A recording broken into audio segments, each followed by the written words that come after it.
하나님이 사랑하시는 비산동교회 성도님들, 지난 하루 평안하였습니까? 오늘 우리에게 주시는 하나님 말씀은 창세기 24장 1절에서 9절까지 말씀입니다. 하나님의 말씀을 함께 읽겠습니다. 아브라함이 나이가 많아 늙었고 여호와께서 그에게 범사에 복을 주셨더라. 아브라함이 자기 집 모든 소유를 맡은 늙은 종에게 이르되 청하건대 내 허벅지 밑에 내 손을 넣으라. 내가 너에게 하늘의 하나님 땅의 하나님이신 여호와를 가리켜 맹세하게 하노니 너는 내가 거주하는 이 지방 가나안 족속의 딸 중에서 내 아들을 위하여 아내를 택하지 말고 내 고향 내 족속에게로 가서 내 아들 이삭을 위하여 아내를 택하라. 종이 이르되 여자가 나를 따라 이 땅으로 오려고 하지 아니하거든 내가 주인의 아들을 주인이 나오신 땅으로 인도하여 돌아가리이까. 아브라함이 그에게 이르시되 내 아들을 그리로 데리러 돌아가지 아니하도록 하라. 하늘의 하나님 여호와께서 나를 내 아버지의 집과 내 고향 땅에서 떠나게 하시고 내게 말씀하시며 내게 맹세하여 이르시기를 이 땅을 내 씨에게 주리라 하셨으니 그가 그 사자를 너보다 앞서 보내실지라. 내가 거기서 내 아들을 위하여 아내를 택할지니라. 만일 여자가 너를 따라오려고 하지 아니하면 나의 이 맹세가 너와 상관이 없나니 오직 내 아들을 데리고 그리로 가지 말지니라. 그 종이 이에 그의 주인 아브라함의 허벅지 아래에 손을 넣고 이 일에 대하여 그에게 맹세하였더라. 아멘. 기도하겠습니다. 신실하신 하나님, 오늘도 말씀을 통해 나 자신의 뜻이 아니라 주님의 뜻을 구하고 순종하기 원합니다. 우리의 삶에 여러 갈림길과 유혹이 있을 때마다 하나님의 말씀을 기준 삼아 분명한 신앙의 선을 긋게 하시고 하나님의 뜻을 따라 결단할 수 있는 용기와 지혜를 허락하여 주시옵소서. 예수님의 이름으로 기도드립니다. 아멘.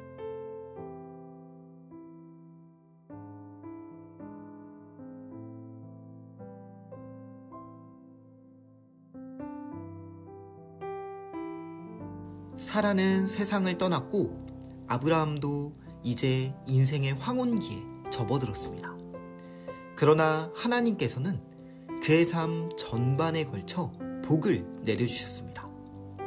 1절을 보시면 이렇게 기록되어 있습니다. 아브라함이 나이가 많아 늙었고 여호와께서 그에게 범사의 복을 주셨더라.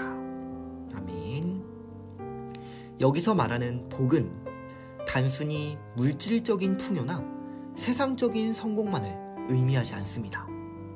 하나님께서 아브라함의 삶에 직접 개입하시고 늘 함께 하시며 모든 순간을 주관하셨다는 의미입니다. 아브라함의 육체 또한 죽음을 향해 가는 나그네의 길이었지만 하나님이 동행하셨기에 그의 인생길은 가장 복된 길이었습니다. 이제 아브라함은 아들 이삭을 위해 중요한 결정을 내립니다.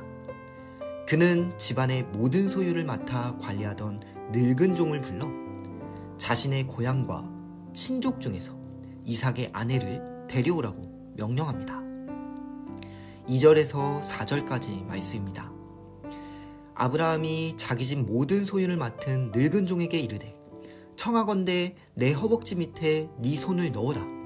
내가 너에게 하늘의 하나님 땅의 하나님이신 여호와를 가리켜 맹세하게 하노니 너는 내가 거주하는 이 지방 가나안 족속의 딸 중에서 내 아들을 위하여 아내를 택하지 말고 내 고향 내 족속에게로 가서 내 아들 이삭을 위하여 아내를 택하라. 아멘. 그렇다면 왜 아브라함은 종에게 하나님의 이름으로 맹세까지 하게 하면서 가나안 여인이 아니라 자신의 친족에게서 이삭의 아내를 구하도록 하였을까요?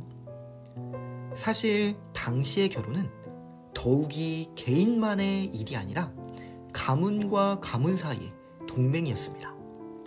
만약 아브라함이 가나안의 유력한 가문과 혼인관계를 맺었다면 가나안 사회에서의 입지를 더욱 굳건히 할 수 있었을 것입니다.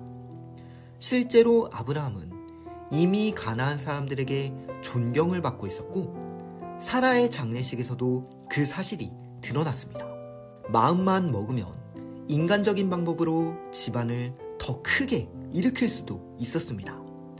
그러나 아브라함은 그 길을 택하지 않은 것이죠.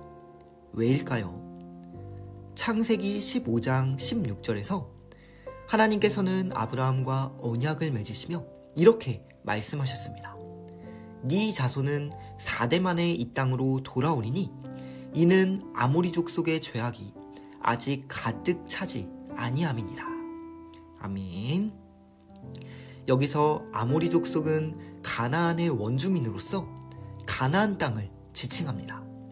즉 가나안 땅은 하나님께서 아브라함의 후손에게 주시기로 약속하신 땅이었고 그 땅의 족속들은 결국 아브라함의 후손을 통해 심판을 받게 될 존재들임을 알 수 있는 것이죠. 아브라함은 이 언약의 말씀을 기억하고 있었습니다. 지금은 비록 가나안이 유력한 땅이지만 하나님께서 그 땅의 족속들을 심판하실 것이고 자신의 후손을 통해 그 일을 이루실 것입니다. 아브라함은 하나님의 이 약속이 반드시 성취된다는 믿음을 가지고 있었고 실제로 하나님의 약속들이 자신의 삶에서 이루어지는 것을 경험해 왔습니다. 그렇기 때문에 아브라함은 세상의 관습이나 정치적인 계산이 아니라 하나님의 뜻을 따라 말씀을 따라 신앙적인 이유로 고향에서 아들의 아내를 택하기로 결정한 것입니다.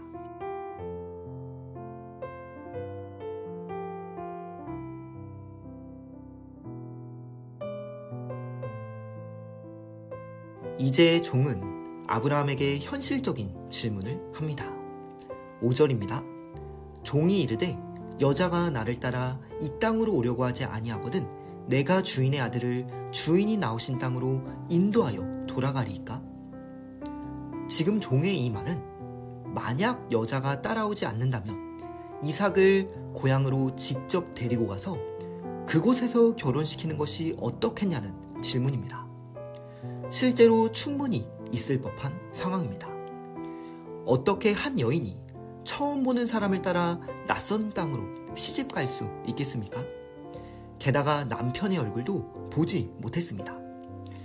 또한 당시 문화에서는 신랑이 신부의 집으로 직접 가는 일도 흔했기 때문에 지금 종의 질문은 매우 현실적이고 타당했습니다.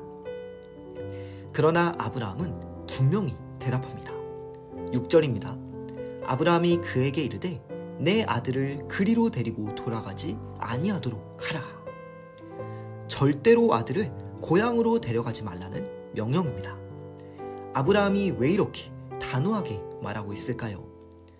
그 이유는 앞서 말씀드렸듯이 하나님께서 아브라함과 맺으신 언약 때문입니다.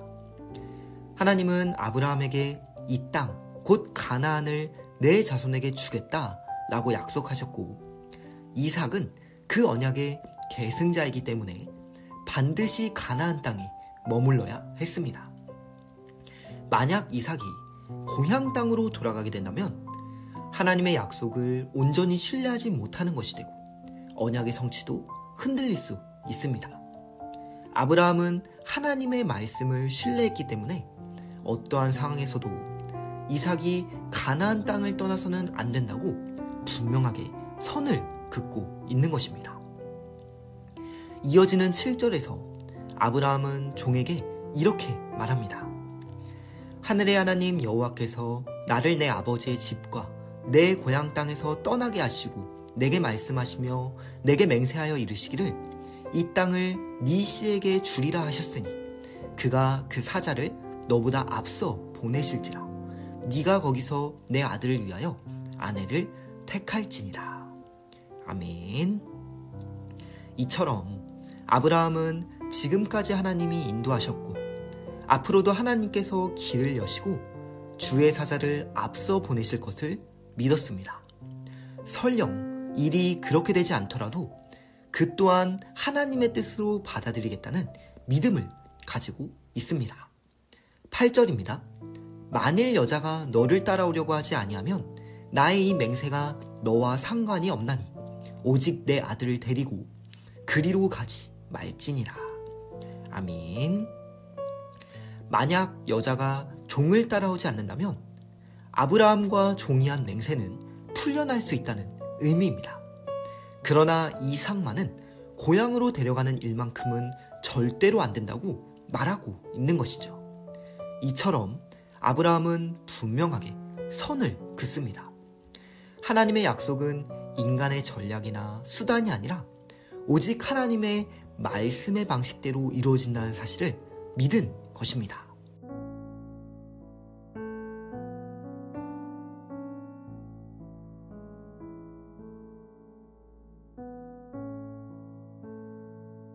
오늘 아브라함이 이삭의 아내를 가나안 여인 중에서 택하지 않으려고 한 이유는 단순히 문화적인 전통이나 혈통의 보존 때문이 아니었습니다. 그것은 하나님의 약속에 대한 믿음, 그리고 그 약속을 하나님의 방식대로 이루고자 했던 순종의 결단이었습니다.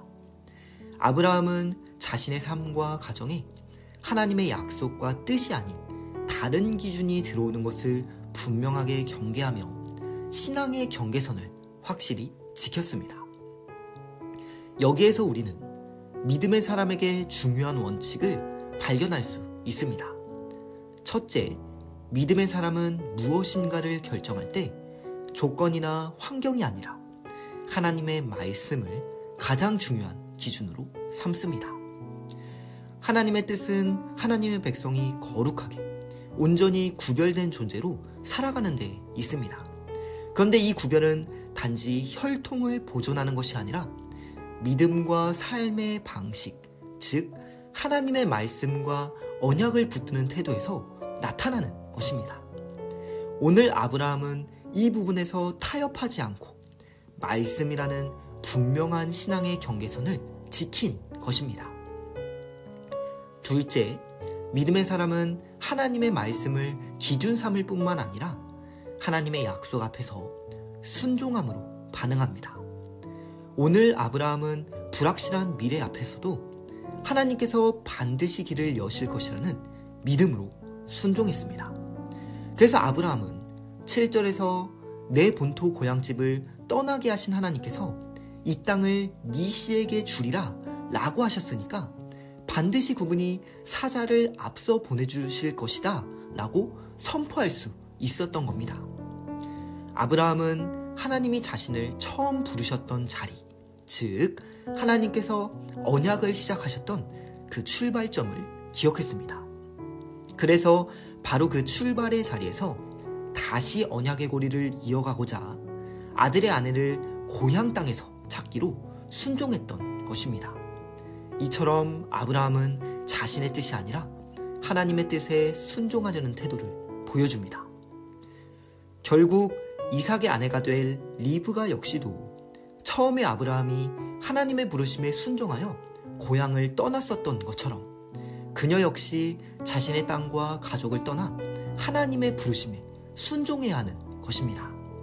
이처럼 하나님의 언약은 부르심과 인도하심에 대한 순종을 통해서 다음 세대로 이어집니다. 오늘의 본문을 보면서 우리는 아브라함처럼 자신의 신앙과 삶의 경계에서 선을 긋는 것이 얼마나 중요한지를 깨닫게 됩니다. 하나님의 말씀과 하나님의 약속을 붙드는 삶에는 때로는 분명한 결단과 세상과 구별되는 태도가 필요하다는 것입니다. 하나님의 말씀 앞에서 타협하지 않고 분명한 기준들을 세우는 것이 중요합니다. 또한 우리의 믿음이 단지 자녀를 낳는 것으로 끝나는 것이 아니라 하나님의 말씀을 붙들고 살아가는 순종의 삶을 통해 다음 세대로 이어질 수 있다는 사실 또한 깨닫게 됩니다. 믿음의 유산은 자동으로 대물림되거나 상속되지 않습니다. 오직 약속을 따라 살아가는 성도의 결단과 순종이 있을 때 그 믿음은 다음 세대까지 전해질 수 있는 것입니다. 그러므로 때로는 순종의 길이 손해처럼 보이고 불리하게 느껴질 수 있습니다. 그러나 오늘 본문이 아브라함의 이야기를 통해 그 길에 순종하는 것이야말로 성도에게 가장 복된 길임을 분명하게 보여주고 있음을 믿으시면서 오늘도 말씀과 순종함으로 걸어가실 수 있는 복된 한 날이 되시기를 주님의 이름으로 축복합니다. 기도하겠습니다. 살아계신 하나님, 오늘 아브라함의 믿음과 순종의 결단을 통해서 하나님의 말씀을 붙드는 삶이 얼마나 소중한지를 다시 한번 깨닫게 하심에 감사합니다. 우리의 삶에도 수많은 선택의 순간이 찾아올 때 세상 기준이 아니라 하나님의 말씀과 하나님의 뜻을 따라 결단할 수 있는 믿음을 허락하여 주시옵소서. 신앙을 타협하지 않고 분명한 신앙의 경계선을 지키며 언제나 주님의 인도하심을 의지하며 순종의 길을 걸어 나아가는 우리 모두가 되게 하여 주시옵소서. 예수님의 이름으로 기도드립니다. 아멘.